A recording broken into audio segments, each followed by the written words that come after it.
අයිබෝන් අපි පසුගිය වීඩියෝවෙන් රාජ්‍ය සේවය පිළිබඳව විස්තරාත්මකව සාකච්ඡා කළා. රාජ්‍ය නිලධාරීන්, රාජ්‍ය සේවය ආදිය පිළිබඳව මූලාශ්‍ර ඇසුරින් කෙරෙන සාකච්ඡාවක් තමයි අපි පසුගිය වීඩියෝවේදී ඉදිරිපත් කළේ.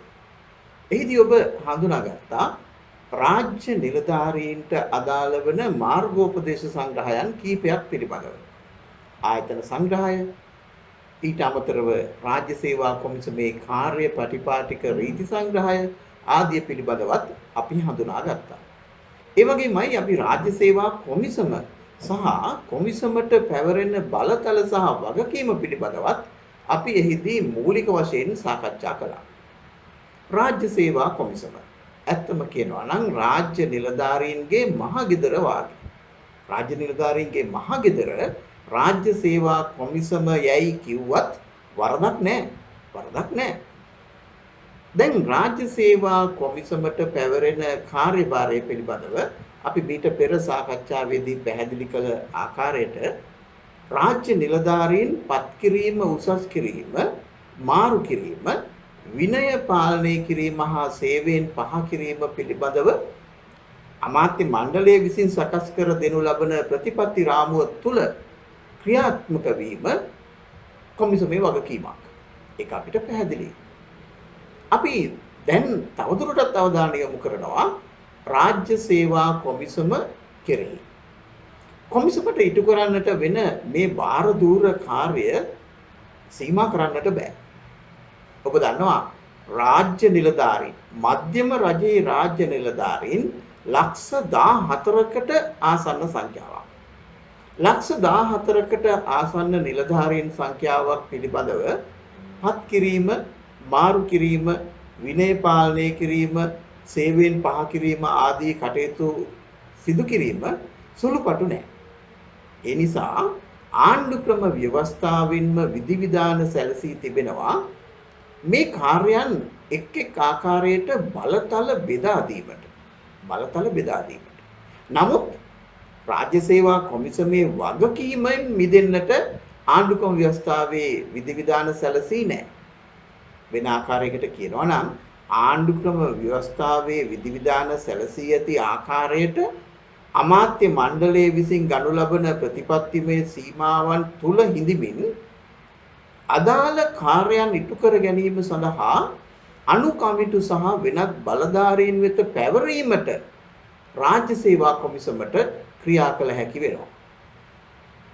අමාත්‍ය මණ්ඩලය විසින් විධාන සලසන අවස්ථාවක රාජ්‍ය සේවා කොමිසමට කොමිසමේ සමාජිකයන් තිදෙනෙකුගෙන් සමන්විත වන්නා වූ අනු කමිටු පත් කිරීමට හැකියාව තිබෙනවා. ඒ අනුව එක් එක් කාර්යයන් විවිධ ක්ෂේත්‍ර සම්බන්ධයෙන් කොමිසම ඒ අනු කමිටු වලට බලතල පවරා දීමක් සිදුවනවා. ඒ බලතල පවරා දීම සිදුවන්නේ කොමිසම වෙනුවෙන් අදාළ කාර්යයන් ඉටු කිරීමට. ඒ කොමිසමට පහසුවක් සැලසීම සඳහා ආණ්ඩු ක්‍රම ව්‍යවස්ථාවෙන්ම සැලසී ඇති විධිවිධානයක්. ඊට අමතරව රාජ්‍ය සේවා කොමිසමට තමන්ට ආණ්ඩු ක්‍රම ව්‍යවස්ථාවෙන් පැවරුණු රාජකාරීමය වගකීම සහ ඒ බලතල ක්‍රියාත්මක කිරීම සඳහා විවිධ රාජ්‍ය නිලධාරීන් වෙත විධිමත්ව ඒ බලතල පවරා දීමටත් විධිවිධාන සැලසී තිබෙනවා. ඒ අනුව රාජ්‍ය සේවා කොමිසම පත් කිරීමේ, උසස් කිරීමේ සහ මාරු කිරීමේ බලතලත්, විනයානුකූලව ක්‍රියා කිරීමේ සහ රාජ්‍ය නිලධාරීන් සේවයෙන් පහ කිරීම පිළිබඳව කටයුතු කිරීමේ බලතලත් විධිමත් ආකාරයට විවිධ මට්ටමේ රාජ්‍ය නිලධාරීන්ට පවරා දී තිබෙනවා. එය ප්‍රායෝගික අවශ්‍යතාවයක්. අපිට සරලවම ඒක පැහැදිලි. මොකද අර මං මුලින් කී ආකාරයේ විශාල මධ්‍යම රජයේ රාජ්‍ය නිලධාරීන් සංඛ්‍යාවක් සම්බන්ධයෙන් කටයුතු කිරීමට රාජ්‍ය සේවා කොමිසමට පුද්ගලිකව ප්‍රායෝගිකව හැකිවන්නේ නැහැ. පුද්ගලිකව කටයුතු කරන්නට බෑ. ඒ සඳහා අදාළ රාජ්‍ය නිලධාරීන්ගේ සහයෝගය ලබා ගත යුතුයි. මෙන්න මේ ආකාරයට බලය පවරා දීම පිළිබඳව රාජ්‍ය සේවා කොමිසම ඒ අවස්ථාවේදී ගැසට් නිවේදන මගින් ප්‍රසිද්ධියට පත් කරනවා. අවසන් වරට ඒ ආකාරයට බලය පවරා දෙමින් නිකුත් වූ ගැසට් නිවේදනය මේ වීඩියෝවට අදාළ ඩිස්ක්‍රිප්ෂන් තීරේ ඔබට දැක ගැනීමට සලස්වා තිබෙනවා. මෙන්න මෙහෙම බලතල පැවරීම පිළිබඳව වන විධිවිධාන ඒ ගැසට් නිවේදනයේ විස්තරාත්මකව කියවෙනවා. නමුත් මූලික වශයෙන් අපි අවධානය යොමු කරනවා ඒ ගැසට් නිවේදනයේ කියවෙන කරුණු පිළිබඳව සංක්ෂිප්තයක් ඉදිරිපත් කිරීමට. මෙන්න මෙහෙම අපි ඒක තේරුම් ගන්න. රාජ්‍ය සේවා කොමිසම රාජ්‍ය සේවයේ නිරත මාණ්ඩලික තත්ත්වයේ සහ ඊට ඉහළ මට්ටම් වල නිලධාරීන් පත් කිරීම, උසස් කිරීම සහ මාරු කිරීම පිළිබඳව වන බලතල කිසිදු රාජ්‍ය නිලධාරියෙකුට පවරා නැහැ.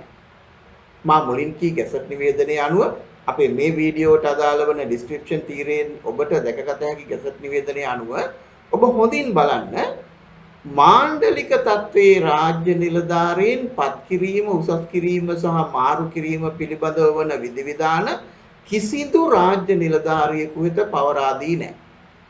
ඒ කාර්යයන් ඉටු කරන්නේ පුද්ගලිකව රාජ්‍ය සේවා කොමිසම විසින්මයි. රාජ්‍ය සේවා කොමිසම විසින්මයි. ඔන්න එක කාරණයක්. අනෙක් කාරණේ තමයි රාජ්‍ය සේවයේ නිරත මාණ්ඩලික තත්ත්වයේ නොවන අපි හඳුනා ගන්නවා ප්‍රාථමික මට්ටමේ සහ ද්විතීයික මට්ටමේ රාජ්‍ය නිලධාරීන් පත් කිරීම, මාරු කිරීම සහ උසස් කිරීම පිළිබඳව වන කාර්යයන් කිරීම සඳහා විවිධ රාජ්‍ය නිලධාරීන් වෙත බලතල පවරා දී තිබෙනවා. බලතල පවරා දී තිබෙනවා. අපි නිදසුන් කීපයක් බලමු. රාජ්‍ය සේවයේ දීප ව්‍යාප්තව ක්‍රියාත්මක වන ඒකාබද්ධ සේවාවන්හි නිලධාරීන් නිදසුන් වශයෙන් ගත්තොත් රාජ්‍ය කළමනාකරණ සේවා නිලධාරීන්, පුස්තකාලයාධිපති සේවයේ නිලධාරීන්, ඒකාබද්ධ රියදුරු සේවයේ නිලධාරීන්, සංවර්ධන නිලධාරී සේවයේ නිලධාරීන්, කාර්යාල සේවක සේවයේ නිලධාරීන් වැනි ඒකාබද්ධ සේවාවන්ට අයත් නිලධාරීන් සම්බන්ධයෙන් පත් කිරීම, මාරු කිරීම සහ උසස් කිරීම පිළිබඳව වන බලතල රාජ්‍ය සේවා කොමිසම විසින් අර මම මුලින් කියපු ගැසට් නිවේදනය අනුව ඒකාබද්ධ සේවා අධ්‍යක්ෂ ජෙනරාල් වෙත පවරා දී තිබෙනවා. ඔන්න දැන් ඒ කාරණයක් පැහැදිලියි. මාණ්ඩලික තත්ත්වයේ නිලධාරීන් සහ ඊට ඉහළ මට්ටම් වල නිලධාරීන් සම්බන්ධයෙන් පත් කිරීම, මාරු කිරීම, උසස් කිරීම කොමිසම විසින් පෞද්ගලිකව ඉටු කරනවා වගේම මාණ්ඩලික තත්ත්වයේ නොවන ඒකාබද්ධ සේවාවන්ට අයත් නිලධාරීන් පත් කිරීම, මාරු කිරීම සහ උසස් කිරීම සිදු කරන්නේ ඒකාබද්ධ සේවා අධ්‍යක්ෂ ජෙනරාල් විසින්. ඒ රාජ්‍ය සේවා කොමිෂන් සභාවේ බලතල පැවරීම අනුව. ඊළඟ කාරණේ ඇතැම් තනතුරු සහ සේවාවන් ක්‍රියාත්මක වෙනවා. ඒවා දෙපාර්තමේන්තු ගතයි. එක් දෙපාර්තමේන්තුවට අනන්‍යයි. ඒ දෙපාර්තමේන්තුවට සුවිශේෂී. ඒවා දීප ව්‍යාප්තව ක්‍රියාත්මක වන තනතුරු නොවේ. එවැනි තනතුරක් සම්බන්ධයෙන් එවැනි තනතුරක නිලධාරීන් පත් කිරීම, උසස් කිරීම සහ මාරු කිරීම පිළිබඳව විධිවිධාන ක්‍රියාත්මක කිරීමට රාජ්‍ය සේවා කොමිසම විසින් ඒ දෙපාර්තමේන්තු ප්‍රධානීන් වෙත බලතල පවරා දී තිබෙනවා. දැන් ඔබට පැහැදිලි ඇති අවස්ථා තුනක් ඔබට පැහැදිලි. එකක් තමයි මාණ්ඩලික තත්ත්වයේ සහ ඊට ඉහළ මට්ටම් වල නිලධාරීන් සම්බන්ධයෙන් කොමිසම ක්‍රියාත්මක කරන ආකාරය. පත් කිරීම, මාරු කිරීම සහ උසස් වීම වලදී කොමිසම ඍජුව මැදිහත් වෙනවා එම මට්ටමේ තනතුරු සඳහා. ඒකාබද්ධ සේවාවන් සම්බන්ධයෙන් ඒකාබද්ධ සේවා අධ්‍යක්ෂ ජෙනරාල්ට බලතල පවරා දී තිබෙනවා. අනික් කාරණේ තමයි දෙපාර්තමේන්තුගත මාණ්ඩලික තත්ත්වයේ නොවන තනතුරු සම්බන්ධයෙන් පත් කිරීම, මාරු කිරීම සහ උසස් කිරීම සිදු කිරීමේ බලතල පවරා දී තිබෙන්නේ දෙපාර්තමේන්තු ප්‍රධානීන්ට. මෙන්න බලතල පැවරීමේදී සිදුවන ක්‍රියාවලිය කුමක් සම්බන්ධයෙන්ද? පත් කිරීම, මාරු කිරීම සහ උසස් වීම සම්බන්ධයෙන්. දැන් ඒ එක පැත්තක්. අනික් කාරණේ විනය පාලනය සම්බන්ධයෙන්ුත් බලතල පවරා දී තිබෙනවාද? ඔව්. රාජ්‍ය සේවා කොමිසම මේ ආකාරයටම විනය පාලනය සම්බන්ධයෙන් වන බලතලත් එක් රාජ්‍ය නිලධාරීන්ට පවරා දී තිබෙනවා. ඇතැම් කරුණු Taman වෙතම රඳවා ගනිමින්. රාජ්‍ය සේවා කොමිසම විනය පාලනය සම්බන්ධයෙන් එසේ Taman වෙත රඳවාගෙන ඇත්තේ මාණ්ඩලික සහ ඊට ඉහළ මට්ටම් වල නිලධාරීන් සිදු කරන බරපතල වැරදි සම්බන්ධයෙන් ක්‍රියා කිරීමේ අවස්ථාව. ඔබ දන්නවා, ඔබ දැනටමත් අහලා තියෙනවා, අපි ඉදිරියේදී විස්තරාත්මකව සාකච්ඡා කරනවා රාජ්‍ය නිලධාරීන් විසින් සිදු කරන වැරදි ආකාර දෙකයි. එක් ආකාරයක් බරපතල වැරදි. අනික් වැරදි සුළු වැරදි. මෙන්න මෙහෙම කියවෙන වැරදි අතරින් බරපතල වැරදි සිදු කරන රාජ්‍ය සේවයේ නිරත මාණ්ඩලික තත්ත්වයේ සහ ඊට ඉහළ මට්ටම් වල නිලධාරීන් සම්බන්ධයෙන් විනයානුකූලව ක්‍රියා කිරීම සහ ඔවුන් සේවයෙන් පහ කිරීම පිළිබඳව වන බලතල කිසිම රාජ්‍ය නිලධාරියෙකුට පවරා දී නැහැ. ඒ බලතල ඍජුවම ක්‍රියාත්මක කරන්නේ රාජ්‍ය සේවා කොමිසම විසින්. මේ පැහැදිලි කරන්නේ මම අර මුලින් කියපු රාජ්‍ය සේවා කොමිසම විසින් ප්‍රසිද්ධ කර ඇති ගැසට් නිවේදනයේ සඳහන් කරුණු සංක්ෂිප්තව. ඊළඟ කාරණේ අපි දැන් කිව්වා මාණ්ඩලික තත්ත්වයේ සහ ඊට ඉහළ මට්ටම් වල නිලධාරීන් සිදු කරන බරපතල වැරදි සම්බන්ධයෙන් ක්‍රියා කරන ආකාරය. ඒකක්. අනිත් පැත්තෙන් අපි දැන් අවධානය යොමු කරනවා රාජ්‍ය සේවයේ නිරත මාණ්ඩලික තත්ත්වයේ නිලධාරීන් විසින් සිදු කරන බරපතල නොවන එනම් සුළු වැරදි සම්බන්ධයෙන් ක්‍රියා කිරීමේ බලධාරීන් පිළිබඳව. ඒ බලතල රාජ්‍ය සේවා කොමිසම පවරා දී තිබෙනවා අදාළ විෂය භාර අමාත්‍යාංශයේ ලේකම්වරයාට. මේක තව ටිකක් පැහැදිලි කරනවා නම් ඒ තනතුර හෝ සේවාව අයත් විෂය භාර අමාත්‍යාංශයේ ලේකම්වරයාට පවරා දී තිබෙනවා මාණ්ඩලික තත්ත්වයේ වන නිලධාරියෙකු විසින් සිදු කරන සුළු වරදක් සම්බන්ධයෙන් විනයානුකූලව ක්‍රියා කිරීමේ බලතල. ඒක තවදුරටත් පැහැදිලි කරමු. උදාහරණයක් විදිහට කිසියම් වෛද්‍ය නිලධාරීවරයෙක් ඔහු අයත් වන්නේ වෛද්‍ය නිලධාරී සේවයට. අපි මුලින් කී ආකාරයේ සුළු වරදක් එවැනි නිලධාරියෙකු විසින් සිදු කළ ඇතැයි හෙළිදරව් වුවහොත් ඔහු සම්බන්ධයෙන් විනයානුකූලව ක්‍රියා කිරීමේ බලය පැවරෙන්නේ සෞඛ්‍ය කටයුතු භාර අමාත්‍යාංශයේ ලේකම්වරයාට. වෙනත් විදිහකට අපි කියමු මෙහෙම උදාහරණයක්.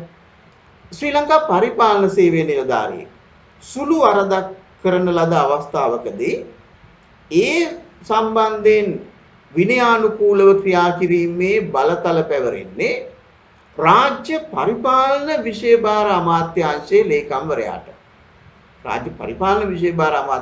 ලේකම්වරයාට. සුළු වරදක් කරන මාණ්ඩලික තත්ත්වයේ නිලධාරියෙක්. අපි තව විදිහකට හිතමු.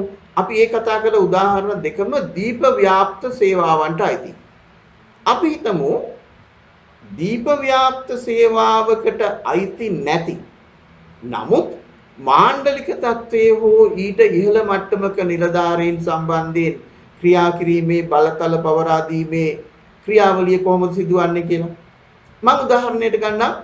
තැපැල් දෙපාර්තමේන්තුවේ දෙපාර්තමේන්තුගත මාණ්ඩලික හෝ ඊට ඉහළ මට්ටමේ තනතුරක රාජ්‍ය නිලධාරියෙක් සුළු වරදක් කර ඇති අවස්ථාවකදී ඔහු සම්බන්ධයෙන් විනයානුකූලව ක්‍රියා කිරීමේ බලතල පැවරෙන්නේ තැපැල් විශේෂභාර අමාත්‍යාංශයේ ලේකම්වරයාට. මෙන්න මේ කරුණු ටික ඔබ සංක්ෂිප්තව පැහැදිලිව සහ නිර්වෘල්ව අවබෝධ කර ගැනීම වැදගත්. අපි ඊළඟට යමු වෙනවා මාණ්ඩලික නොවන නිලධාරියෙක් සිදු කරන වැරදි සම්බන්ධයෙන් ක්‍රියා කිරීමට බලතල පවරා දී ඇති නිලධාරීන් කවුද කියා පැහැදිලි කරන්න. මාණ්ඩලික තත්ත්වයේ නොවන කිසියම් නිලධාරියෙක් වෙන ආකාරයකට කියනවා නම් ප්‍රාථමික හෝ ද්විතීක මට්ටමේ නිලධාරියෙක් සිදු කරන ඕනෑම වරදක් සම්බන්ධයෙන් ක්‍රියා කිරීමේ බලතල පවරා දී තිබෙන්නේ දෙපාර්තමේන්තු ප්‍රධානීන්ට සහ ඒකාබද්ධ සේවා අධ්‍යක්ෂ ජනරාල්ට. දැන් ඔන්න අපිට පැහැදිලි සරලව අර මුලින් කියපු ඒකාබද්ධ සේවාවන්ට අයත් මාණ්ඩලික තත්ත්වයේ නොවන නිලධාරියෙකු විසින් බරපතල හෝ සුළු වරදක් කළොත් ඔහු සම්බන්ධයෙන් විනයානුකූලව ක්‍රියා කිරීමේ බලතල පැවරෙන්නේ ඒකාබද්ධ සේවා අධ්‍යක්ෂ ජනරාල්ට. වෙනත් විදිහකට අපි හිතමු මාණ්ඩලික තත්ත්වයේ නොවන ප්‍රාථමික හා ද්විතීක මට්ටමේ ඒකාබද්ධ සේවාවකට අයත්ද නොවන රාජ්‍ය නිලධාරියෙක්. වෙන විදිහකට කියනවා නම් දෙපාර්තමේන්තුගත තනතුරක් දරන රාජ්‍ය නිලධාරියෙක් බරපතල හෝ සුළු වරදක් කළොත් ඔහු සම්බන්ධයෙන් විනයානුකූලව ක්‍රියා කිරීමේ බලතල ආණ්ඩු ක්‍රම ව්‍යවස්ථාවේ විධිවිධාන අනුව රාජ්‍ය සේවා කොමිසම විසින් පවරා දී තිබෙන්නේ ඒ දෙපාර්තමේන්තු ප්‍රධානීන්ට. හරි. දැන් ඔන්න බලතල පවරා දීමේදී සිදු වී ඇති යාන්ත්‍රණය පිළිබඳව ඔබට කිසියම් වැටහීමක් තියෙනවා. ඒක නැවතත් අපි සමාලෝචනය කරමු කෙටියෙන්. පළමුවෙන්ම අපි කිව්වා පත්වීම් සම්බන්ධයෙන් බලතල බෙදා දීම. මාණ්ඩලික සහ ඊට ඉහළ නිලධාරීන්ගේ පත් කිරීම සම්බන්ධයෙන් හෝ උසස් කිරීම හෝ මාරු කිරීම පිළිබඳ බලතල රාජ්‍ය සේවා කොමිසම පුද්ගලිකව ක්‍රියාත්මක කරනවා. ඊළඟට අපි කිව්වා මාණ්ඩලික නොවන ප්‍රාථමික හා ද්විතීක මට්ටමේ ඒකාබද්ධ සේවාවන්ට අයත් නිලධාරීන් සම්බන්ධයෙන් ක්‍රියා කිරීමේ බලතල රාජ්‍ය සේවා කොමිසම විසින් පවරා දී තිබෙනවා ඒකාබද්ධ සේවා අධ්‍යක්ෂ ජනරාල්ට. අනික් කාරණේ තමයි මාණ්ඩලික නොවන දෙපාර්තමේන්තුගත තනතුරු සම්බන්ධයෙන් පත් කිරීම මාරු කිරීම සහ උසස් වීම සිදු කිරීමේ බලතල පවරා දී තිබෙන්නේ ඒ දෙපාර්තමේන්තු ප්‍රධානීන්ට. ඔන්න දැන් පත්වීම මාරු වීම සහ උසස් වීම පිළිබඳව බලතල පවරා දීම ඒ ආකාරයට සිදු වෙනවා. අපි බලමු විනය බලතල පවරා දුන්න ආකාරය. රාජ්‍ය සේවයේ නිරත මාණ්ඩලික තත්ත්වයේ හෝ ඊට ඉහළ මට්ටමක නිලධාරියෙකු බරපතල වරදක් සිදු කර ඇති අවස්ථාවක ඒ සම්බන්ධයෙන් විනයානුකූලව ක්‍රියා කිරීමේ සහ ඔහු සේවයෙන් පහ කිරීමේ පිළිබඳව වන බලතල ක්‍රියාත්මක කරන්නේ ඍජුවම රාජ්‍ය සේවා කොමිසම විසින්. ඊළඟට එවැනි නිලධාරියෙකු සුළු වරදක් කර ඇති අවස්ථාවක ඔහු සම්බන්ධයෙන් ක්‍රියාත්මක වන්නේ එම තනතුර හෝ සේවාව අයත් අමාත්‍යාංශයේ ලේකම්වරයා. ඊළඟට අපි තවත් පැත්තකින් රාජ්‍ය සේවයේ නිරත ඒකාබද්ධ සේවාවකට අයත් මාණ්ඩලික තත්ත්වයේ නොවන නිලධාරියෙකු විසින් සිදු කරන බරපතල හෝ සුළු වරදක් සම්බන්ධයෙන් ක්‍රියා කරන්නේ ඒකාබද්ධ සේවා අධ්‍යක්ෂ ජනරාල්. අනිත් පැත්තෙන් රාජ්‍ය සේවයේ නිරත මාණ්ඩලික තත්ත්වයේ නොවන දෙපාර්තමේන්තුගත තනතුරක් සම්බන්ධයෙන් ක්‍රියා කිරීමේ බලය පැවරී ඇත්තේ ඒ දෙපාර්තමේන්තු ප්‍රධානීන්ට. දැන් මේ කියපු පැහැදිලි කිරීම ඇතුලේ සමස්ත රාජ්‍ය සේවයම ඇතුළත්. මම මුලින් පෙන්වා දුන්නු ගැසට් නිවේදනය රාජ්‍ය සේවා කොමිසම විසින් නිකුත් කරන ලද මේ වීඩියෝවට අදාළ ඩිස්ක්‍රිප්ෂන් තීරයේ ඔබට පෙන්වන ගැසට් නිවේදනයේ විස්තරාත්මකව දක්වා ඇති කරුණුයි අපි මේ සංක්ෂිප්තව ඔබට ඉදිරිපත් කළේ. සංක්ෂිප්තව ඔබට ඉදිරිපත් කළේ. දැන් ඔන්න පැහැදිලි රාජ්‍ය සේවා කොමිසම මේ ආකාරයට බලතල පවරා දී තිබෙනවා. ඒ සඳහා ඔවුන්ට ආණ්ඩුක්‍රම ව්‍යවස්ථාවෙන් ප්‍රතිපාදන සැලසී ඇති බවත් පුනා පැහැදිලි කරා. දැන් අපි හඳුනාගත්තා මේ කතාබහේදී අවස්ථා දෙකක්. අවස්ථා දෙකක්. එකක් පත්වීම් සහ උසස් වීම හා මාරු වීම වලට අදාළ අවස්ථාවක්. අනික් අවස්ථාව විනය පාලනය කිරීම හා සේවයෙන් පහ කිරීමට අදාළ අවස්ථාව. මෙන්න මේ අවස්ථා දෙක ගැන අපි අවධානය යොමු කරපුවාම පේන කාරණයක් තමයි එම කාර්යයන් සඳහා එක්තරා ආකාරයකට හඳුනාගත් කොටස් සම්බන්ධයෙන් රාජ්‍ය සේවා කොමිසම ඍජුව මැදිහත් වෙනවා. තවත් කාර්යයන් වලදී වෙන්වෙන් බලධාරීන්ට ඒ බලතල පවරා දී තිබෙනවා. දැන් පත් කිරීම සම්බන්ධයෙන් ඒ බලතල පිළිබඳව කතා කිරීමේදී අපි දැක්කා රාජ්‍ය සේවා කොමිසම ඇතැම් නිලධාරීන් සම්බන්ධයෙන් බලතල ක්‍රියාත්මක කිරීම පුද්ගලිකව සිදු කරනවා. කොමිසම විසින්ම සිදු කරනවා. ඒ ආණ්ඩුක්‍රම ව්‍යවස්ථාවෙන් ඔවුන්ට පැවරුණු බලතල ප්‍රකාරවල. ඊළඟට තවත් බලතල ආණ්ඩුක්‍රම ව්‍යවස්ථාවේ සැලසී ඇති විධිවිධාන අනුවම ඔවුන්ට පැවරී ඇති බලතල අනුව විවිධ රාජ්‍ය නිලධාරීන් වෙත පවරා දී තිබෙනවා. මේ කාර්යයන් දෙකේදීම ඒ දෙපාර්ශවයම සිදු කරන්නේ පත් කිරීම පිළිබඳව වන බලතල ක්‍රියාත්මක කිරීමක්. අපි ඒ බලධාරියා පත් කිරීම පිළිබඳව වන බලතල ක්‍රියාත්මක කිරීම. එහෙම නැත්නම් රාජ්‍ය සේවයේ පත් කිරීම, මාරු කිරීම සහ උසස් වීම සිදු කිරීම සිදු කරන බලධාරියාට අපි හඳුන්වා දෙනවා පත්වීම් බලධාරියායයි කියලා. පත්වීම් බලධාරියායයි කියලා. එතනදී ආණ්ඩුක්‍රම ව්‍යවස්ථාවේ විධිවිධාන මත ක්‍රියා කරන රාජ්‍ය සේවා කොමිසමත් ඒ කොමිෂන් සභාවේ බලතල පැවරීම මත ක්‍රියා කරන වෙනත් බලධාරීනොත් ඒට ඇතුළත්. ඒට ඇතුළත්. අපි වෙන ආකාරයකට කියනවා නම් කොමිසමේ බලතල ඒ ආකාරයටම ක්‍රියාත්මක කිරීම සඳහා බැඳී සිටින ඒ ලෙසම ක්‍රියා කරන බලධාරීන් අපි හඳුන්වනවා රාජ්‍ය සේවා කොමිසමේ බලතල අභිනියෝජනය කරන බලධාරීන්යයි කියන්නේ. රාජ්‍ය සේවා කොමිසමේ බලය අභිනියෝජනය කිරීම. අපි ඒ ඇසුරින් පත්වීම් බලධාරියා කියන එක මෙන්න මේ ආකාරයට අර්ථ දක්වනවා. ඔබට දැන් පැහැදිලි.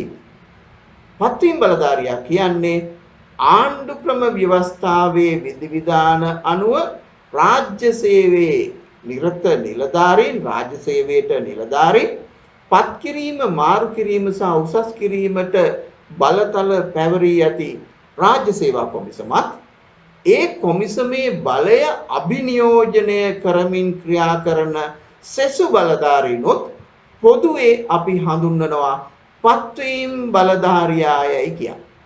දැන් ඔබට ඔබේ පත්වීම් ලිපිය, ඔබේ උසස් වීම ලිපිය අත්සන් කර දී ඇත්තේ ඔබට ඔබේ තනතුරට, ඔබේ නිල තත්වයට අදාළ පත්වීම් බලධාරියා විසින්. පත්වීම් බලධාරියා විසින්. මෙන්න එක් කාරණයක්. අනික් කාරණේ තමයි අපි මීට පෙර පැහැදිලි කළා රාජ්‍ය සේවයේ නිලධාරීන් සම්බන්ධයෙන් විනය පාලනය කිරීම පිළිබඳව ක්‍රියාත්මක වන බලධාරීන්. එක්තරා ආකාරයකට එක් අවස්ථාවකදී රාජ්‍ය සේවා කොමිසම ක්‍රියාත්මක වෙනවා. තවත් විටක වෙනත් බලධාරීන්ට පැවරුණු බලය මත ඒ බලධාරීන් ක්‍රියාත්මක වෙනවා. එහෙමනම් මුලින් කී අර්ථ දැක්වීම අනුවම අපි තවත් බලධාරියෙක් මේදී හඳුනා ගන්නවා. රාජ්‍ය සේවයේ නිලධාරීන් සම්බන්ධයෙන් විනය පාලනය කරන සහ ඔවුන් සේවයෙන් පහ කිරීමට බලය පැවරී ඇති බලධාරීන් අපි හඳුනා ගන්නවා විනය බලධාරියායයි කියන්නේ. විනය බලධාරියා. මුලින් කී අර්ථ දැක්වීම අනුවම අපිට දැන් පැහැදිලි. නැවත කියනවා නම් ආණ්ඩු ක්‍රම ව්‍යවස්ථාවේ විධිවිධාන අනුව රාජ්‍ය නිලධාරීන්ගේ විනය පාලනය කිරීමට හා සේවයෙන් පහ කිරීමට බලතල පැවරී ඇති රාජ්‍ය සේවා කොමිසමක් ඒ කොමිසමේ බලය අභිනියෝජනය කරමින් ක්‍රියා කරන සෙසු බලධාරීනොත් අපි හඳුන්වනවා ඒ සේවාව හෝ තනතුර සම්බන්ධයෙන් විනය බලධාරියායයි කියන්නේ. මෙන්න අපි දැන් බලධාරීන් දෙන්නෙක් අඳුරගත්තා. පත්වීම් බලධාරියා සහ විනය බලධාරියා. දැන් ඔන්න මේ ක්‍රියාවලිය ඇතුලේ බලය දරන කණ්ඩායම් හතරක් අපි මූලිකව අඳුනා ගන්නවා. එක් කණ්ඩායමක් තමයි ආණ්ඩු ක්‍රම ව්‍යවස්ථාවෙන්ම සැලසී ඇති විධිවිධාන අනුව රාජ්‍ය නිලධාරීන් පත් කිරීම, උසස් කිරීම, මාරු කිරීම, විනය පාලනය කිරීම හා සේවයෙන් පහ කිරීමට බලතල පැවරී ඇති රාජ්‍ය සේවා කොමිසම. ඊට අමතරව මේ කාර්යයන් ඉටු කරනවා කොමිසමේ අනු කමිටු. කොමිසම විසින් පත් කරනු ලබන අනු කමිටු. ඊටත් අමතරව අපි දැන් කතා කළා කොමිසමේ බලතල අභිනියෝජනය කරන සෙසු බලධාරීනොත් මේ කාර්යයන් ඉටු කරනවා. දැන් ඔන්න අපිට අවශ්‍යයි මේ බලතල ක්‍රියාත්මක කිරීම පිළිබඳව පොදු ප්‍රතිපත්තියක්.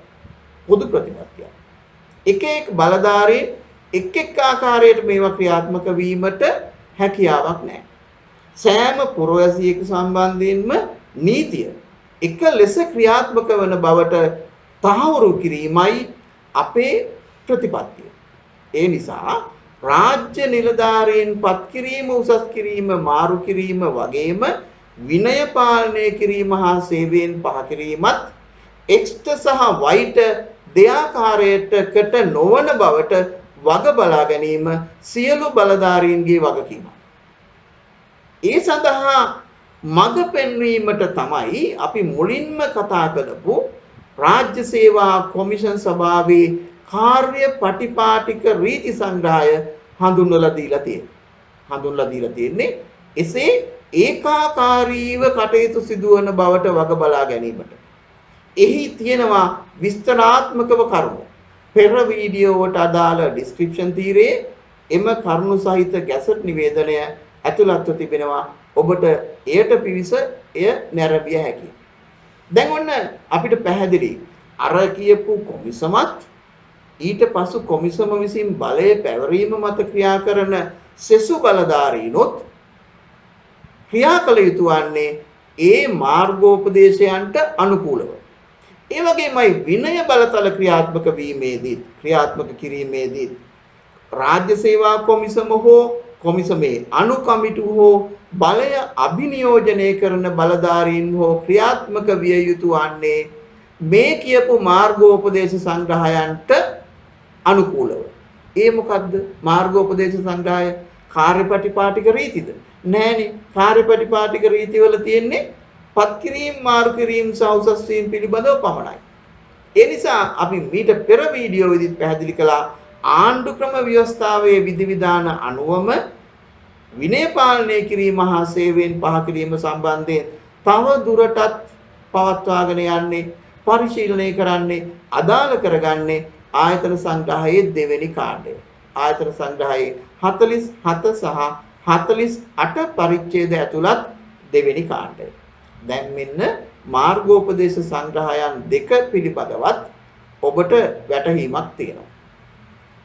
මෙතෙන්ට අදාළ වෙන මේ කාරණේදී මේ මාර්ගෝපදේශ සංග්‍රහයන් මත ක්‍රියා කිරීම අවශ්‍යයි. දැන් අපි තවත් පැත්තකට යමු වෙනවා. මුලින් කී රාජ්‍ය සේවා කොමිසමේ කාර්යපටිපාටික රීති සංග්‍රහයේ හඳුන්වා දීම අනුව සෑම රාජ්‍ය නිලධාරියෙකු සම්බන්ධයෙන්ම කොමිසම හෝ වේවා, කොමිසමේ අනු කමිටුවක් හෝ වේවා, එහි බලතල ක්‍රියාත්මක කරන වෙනත් බලධාරියෙක් හෝ වේවා, එහි කියවෙන පැහැදිලි මාර්ගෝපදේශ අනුව කටයුතු කළ යුතු වෙනවා. ඒක පැහැදිලි.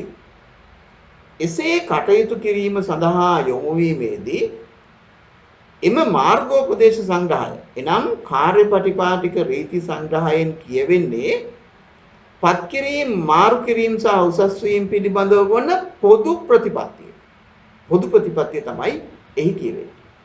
එසේ පොදු ප්‍රතිපත්තිය පිළිබඳව එහෙම කියුණාට අපේ රාජ්‍ය සේවයේ ක්‍රියාත්මක වන විවිධාකාරයේ සේවාවන් සහ විවිධ තනතුරු සඳහා ඒ පොදු ප්‍රතිපත්තිය මත පමණක් ඉදිරියට ක්‍රියාත්මක වීමට හැකිවන්නේ නැහැ. උදාහරණයක් විදිහට අපි ගත්තොත් වෛද්‍ය නිලධාරී සේවයට නිලධාරියෙක් පත් කරන ආකාරයයි පරිපාලන සේවයට නිලධාරියෙක් පත් කරන ආකාරයයි කළමනාකරණ සේවයට කළමනාකරණ සේවා නිලධාරියෙක් පත් කරන ආකාරයයි ඒවාට අදාළ සුදුසුකම් අවශ්‍යතා වෘත්තීය දැනුම සහ ඔවුන්ගේ උසස් වීම මාර්ග වැටුප් පරිමාණ ආදිය වෙනස්. එවැනි විස්තරාත්මක පැහැදිලි කිරීමක් එක් එක් තනතුරට අනන්‍ය වන ආකාරයට කාර්යපටිපාටික රීති සංග්‍රහය දක්වලා නැහැ. නමුත් කාර්යයන් ඉටු කිරීමේදී එවැනි එක් එක් තනතුර සඳහා හඳුනාගත් වෙන්වෙන් රීති සංග්‍රහයක් අවශ්‍ය වෙනවා. ඒ සඳහා වන මාර්ගෝපදේශ සංග්‍රහයක් ලෙස රාජ්‍ය සේවා කොමිසම හඳුන්වා දෙනවා තවත් සුවිශේෂී මාර්ගෝපදේශ සංග්‍රහයක්. ඒ තමයි එක් එක් තනතුර හෝ සේවාවට අනන්‍ය වූ තත්වයන් විස්තර කෙරෙන සේවා ව්‍යවස්ථා හඳුන්වා දී තිබෙනවා. ඔන්න ඕනෑම සේවාවක් සම්බන්ධයෙන් ඔබ කළමනාකරණ සේවා නිලධාරී සේවයට අයත් නම් ඔබට සේවා ව්‍යවස්ථාවකින් ආවරණය සැලසෙනවා. එය නිකුත් කර තිබෙන්නේ රාජ්‍ය සේවා කොමිසම. ඔබේ පත්වීම් බලධාරියා වන ඒකාබද්ධ සේවා අධ්‍යක්ෂ ජෙනරාල් ඔබට උසස් වීම් ලබා දිය යුතු වන්නේ ඔබ බඳවාගෙන තිබෙන්නේ ඔබට ඊළඟ වැටුප් වර්ධක පිරිනැමීම සඳහා අදාළ වන කාර්යක්ෂමතා කඩීමට අදාළ විශේෂ නිර්දේශය දක්වා තිබෙන්නේ මෙන්න මේ සේවා ව්‍යවස්ථාව. පරිපාලන සේවයේ නිලධාරීන් සම්බන්ධයෙන්ුත් එහෙමයි. එක් එක් සේවාව සම්බන්ධයෙන් රාජ්‍ය සේවා කොමිසම සේවා ව්‍යවස්ථා හඳුන්වා දී තිබෙනවා. ඊළඟ කාරණේ තමයි රාජ්‍ය සේවා කොමිසම එහෙම සේවා ව්‍යවස්ථා හඳුන්වා දී තිබුණත් ඇතැම් සේවාවන් තුල තනතුරු විශාල සංඛ්‍යාවක් පිළිබඳව කියවෙනවා. උදාහරණයක් විදිහට ගන්න පුළුවන් පැහැදිලි නිදසුනක් තමයි ශ්‍රී ලංකා තාක්ෂණ සේවාව. ශ්‍රී ලංකා තාක්ෂණ සේවා ව්‍යවස්ථාව මගින් ආවරණය වෙනවා තනතුරු විශාල සංඛ්‍යාවක්. ඒ තනතුරු විශාල සංඛ්‍යාවේ සුදුසුකම් වෙනස්. බඳවා ගැනීමේ කොන්දේසි වෙනස්. ඔවුන්ගේ වැටුප් පරිමාණ සමාන බව ඇත්ත. හැබැයි එක් එක් අය බඳවා ගැනීම සඳහා වන සුදුසුකම් එකිනෙක වෙනස්. ඔවුන්ට උසස් වීම ලබා දීම සඳහා පැවැත්විය යුතු දෙපාර්තමේන්තු පරීක්ෂණවල විශේෂ නිර්දේශයන් එකිනෙක වෙනස්. එහෙමනම් සේවා ව්‍යවස්ථාව මත පමණක් පදනම් වෙලා ශ්‍රී ලංකා තාක්ෂණ සේවයේ වැනි සේවාවකට අයත් විවිධ තනතුරු සම්බන්ධයෙන් කටයුතු කිරීමට හැකිවන්නේ නැහැ. ඒ නිසා රාජ්‍ය සේවා කොමිසම එවන් සේවාවන්හි වන තනතුරු සම්බන්ධයෙන් වෙන්වෙන් වශයෙන් ඒවායෙහි අනන්‍යතාවයේ සුරැකෙන ආකාරයට සේවා ව්‍යවස්ථාවට සමගාමීව බඳවා ගැනීමේ පටිපාටි සකස් කර අනුමත කර දී තිබෙනවා. මෙන්න අපිට දැන් එකතු වුණා තවත් මාර්ගෝපදේශ සංග්‍රහයන් දෙකක්. ඒ තමයි සේවා ව්‍යවස්ථාව සහ බඳවා ගැනීමේ පටිපාටිය. මේ සියල්ල සමග තමයි අපි මුලින් කියපු පත්වීම් බලධාරීන් වගේම ආයතන සංග්‍රහයේ 47 සහ 48 වෙනි පරිච්ඡේද පරිශීලනය කරමින් විනය බලධාරීන් ක්‍රියා කරන්නේ. මේ පිළිබඳව අපි නොසතුටට පත්වන අවස්ථාවකදී ඒ කියන්නේ යම් ක්‍රියාකාරීත්වයක් විසින් රාජ්‍ය සේවා කොමිසම හෝ කොමිසමේ බලය අභිනියෝජනය කරන අනුකමිටුවක් හෝ වෙනත් බලධාරියෙකු විසින් ක්‍රියාත්මක වූ ආකාරය පිළිබඳව යම් රාජ්‍ය නිලධාරියෙක් අතෘප්තියටපත් වෙනවා නම් අභියාචනා ඉදිරිපත් කිරීමටත් ක්‍රියාවලියක් හඳුන්වා දීලා තියෙනවා. ඒ පිළිබඳව අපි ඉදිරියේදී වෙනත් වීඩියෝකින් විස්තරාත්මකව සාකච්ඡා කරනවා. අන්නේ අභියාචනා කිරීමේ ක්‍රියාවලියට අපි පාදක කරගන්නවා මේ කියපු මාර්ගෝපදේශ සංග්‍රහයන් සියල්ල. ඒ සියල්ලම මත පදනම් වෙලා ඕනෑම රාජ්‍ය නිලධාරියෙකුට අභියාචනා ඉදිරිපත් කිරීමේ හැකියාව තිබෙනවා ඒ බලධාරීන් වෙත. නමුත් වැදගත්ම කාරණේ තමයි කිසිම රාජ්‍ය නිලධාරියෙකුට රාජ්‍ය සේවා කොමිසමට හෝ කොමිසමේ අනු කමිටුවකට හෝ කොමිසමේ බලතල අභිනියෝජනය කරන වෙනත් බලධාරියෙකුට අයුතු බලපෑමක් කිරීමට ඉඩකඩ සැලසී නැහැ. ඔවුන්ට ඒ කාර්යය ස්වාධීනව කරගෙන යාමට ඉඩ දිය යුතුයි. ලබා දෙන තීරණයෙන් Taman අතෘප්තියටපත් වෙනවා නම් මුලින් කී ආකාරයට විධිමත්ව අභියාචනා කිරීමට අවස්ථාව සැලසී තිබෙනවා. කිසියම් රාජ්‍ය නිලධාරියෙක් කොමිසමට හෝ කොමිසමේ අනු කමිටුවකට හෝ බලය අභිනියෝජනය කරන බලධාරියෙකුට හෝ බලපෑමක් කර ඇතැයි ජූරි සභාවක් නොමැතිව සිදුවන අධිකරණ ක්‍රියාමාර්ගයකදී මහාධිකරණයේ විසින් නිගමනය කර වරදකරු කළොත් ඔහුට රුපියල් 1000කට නොවැඩි දඩයක් සහ වසරකට නොවැඩි බන්ධනාගාරගත කිරීමක් හෝ ඒ දඬුවම් දෙකම ලැබීමට සිදු විය හැකියි. ඒ අනුව ඔබට පැහැදිලි එසේ බලපෑම් කිරීම බරපතල වරදක් වන බව. දැන් මේන් උත්සාහ කරන්නේ රාජ්‍ය සේවා කොමිසමට සහ කොමිසමේ බලය අභිනියෝජනය කරන බලධාරීන්ට නිදහස්ව සහ ස්වාධීනව ක්‍රියාත්මක වීමේ පසුබිමක් ආණ්ඩු ක්‍රම ව්‍යවස්ථාව විසින්ම සලසා දී තිබෙනවා. ඊට අමතරව රාජ්‍ය සේවා කොමිසමත් කොමිසමේ බලය අභිනියෝජනය කරන බලධාරීනොත් හැම විටම ක්‍රියාත්මක වෙන්නේ මුලින් කී මාර්ගෝපදේශ සංග්‍රහයන්ට අනුකූලව. ඒ වගේමයි එම බලධාරීන්ට සහාය දක්වන සෙසු රාජ්‍ය නිලධාරීනොත් ඒ මාර්ගෝපදේශ සංග්‍රහයන් නිසි ලෙස පරිශීලනය කරමින් අදාළ කාර්යයන්හි නිරත වීමට බැඳී සිටිනවා.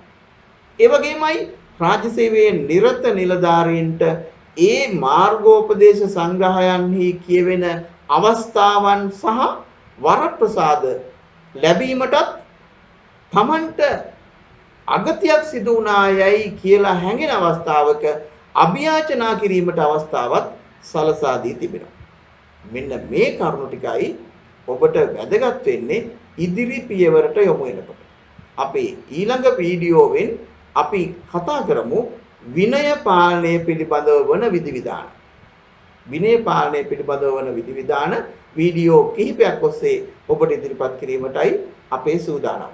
ඒ අනුව අපි ඊළඟ වීඩියෝවෙන් ඔබට ඉදිරිපත් කරන්නේ රාජ්‍ය නිලධාරියෙකුගේ සාමාන්‍ය හැසිරීම කවර ආකාරයකට විය යුතුද යන්න පිළිබඳව වන විස්තරාත්මක සාකච්ඡාවක්. අපි ඒ සාකච්ඡාව තුළින් නැවත හමු වෙමු.